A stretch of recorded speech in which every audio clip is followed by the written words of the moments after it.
ভিন্ন স্বাদের একটি রেসিপি নিয়ে হাজির হয়ে গেলাম। আশা করি আপনাদের রেসিপিটি ভালো লাগবে, শুরু থেকে শেষ পর্যন্তই দেখবেন। তো মিষ্টি কুমড়ো দিয়ে চিংড়ি মাছ রান্নার রেসিপি আপনাদের আজকে শেয়ার করব। তো হাই এভরিওয়ান, আসসালামু আলাইকুম। আপনারা সবাই কেমন আছেন? আশা করি সবাই অনেক ভালো আছেন।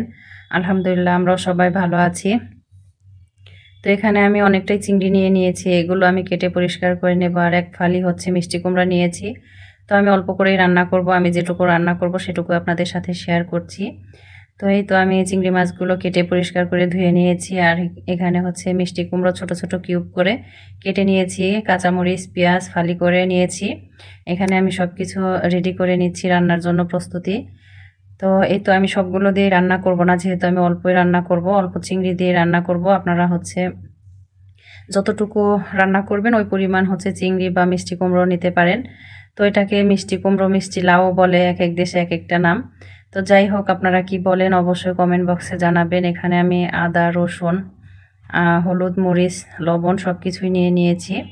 আর এখানে হচ্ছে প্যানে তেল দিয়ে দিয়েছি। প্যানে তেল দেওয়ার পর তেলটা গরম হওয়ার পর আমি কিছুটা পেঁয়াজ হচ্ছে লাল লাল করে ভেজে নেব। ভেজে নেওয়ার পর হচ্ছে আমি মশলাগুলো ভালো করে কষিয়ে নেব। তো এই তো আমি ভালো করে পেঁয়াজটা নেড়ে চেড়ে সুন্দর করে বাদামি কালার করে নিচ্ছিলাম। তো এই তো আমি সব কিছু যেহেতু এখানে মেপে রেখে দিয়েছি, তো সবগুলো একসাথে দিয়ে আমি একটু তেলে হালকা ভেজে নেব। তো আপনারা এইভাবে রান্না করবেন, দেখবেন খাবারটা আপনার রান্নাটা অনেক টেস্ট হয়। তো আমি যেহেতু হালকা মশলাটা একটু ভেজে নিয়েছি, তো সামান্য একটু পানি দিয়ে এখানে আমি চিংড়ি মাছগুলো দিয়ে দিচ্ছি।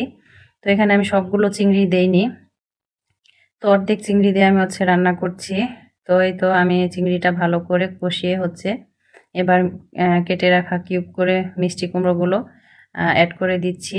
তো এই তো আমি সব কিছু ভালো করে নেড়ে চেড়ে একটু কষিয়ে নেব। তো হালকা একটু লাউ থেকে হচ্ছে পানি বের হয়েছে, তো সেই পানিটাই হচ্ছে হালকা নেড়ে চেড়ে আমি শুকিয়ে নেব।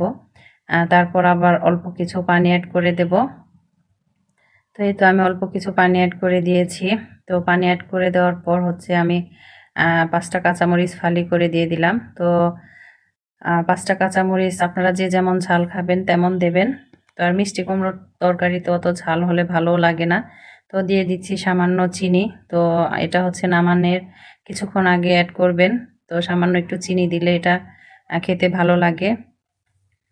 তো এই তো যাই হোক, আমি এখন পরিবেশনের জন্য রেডি করছি। তো আমার রান্নাটা কেমন হয়েছে? তো এই রান্নাটা একটু মাখো মাখো করতে হয়, তো অত ঝোল রাখা লাগে না। তো এই রান্নাটা হচ্ছে একটু মাখা মাখাই হয়। তো যেহেতু মিষ্টি কুমড়ো এটা কিন্তু আঠালো হয়ে যায়। তো দেখতেই পাচ্ছেন কতটা লোভনীয় হয়েছে। তো আপনাদের কেমন লেগেছে রেসিপিটা অবশ্যই কমেন্ট করে জানাবেন। তো আপনারাও বাসায় ট্রাই করতে পারেন ভিন্ন স্বাদের মিষ্টি কুমড়ো দিয়ে চিংড়ি রান্না। তো আপনাদের ভিডিওটা কেমন লেগেছে অবশ্যই কমেন্ট বক্সে জানাবেন। এ পর্যন্ত আপনারা সবাই ভালো থাকবেন, সুস্থ থাকবেন। তো ইনশাআল্লাহ আজকের মতো এখানেই বিদায় নিতে যাচ্ছি। আল্লাহ হাফেজ।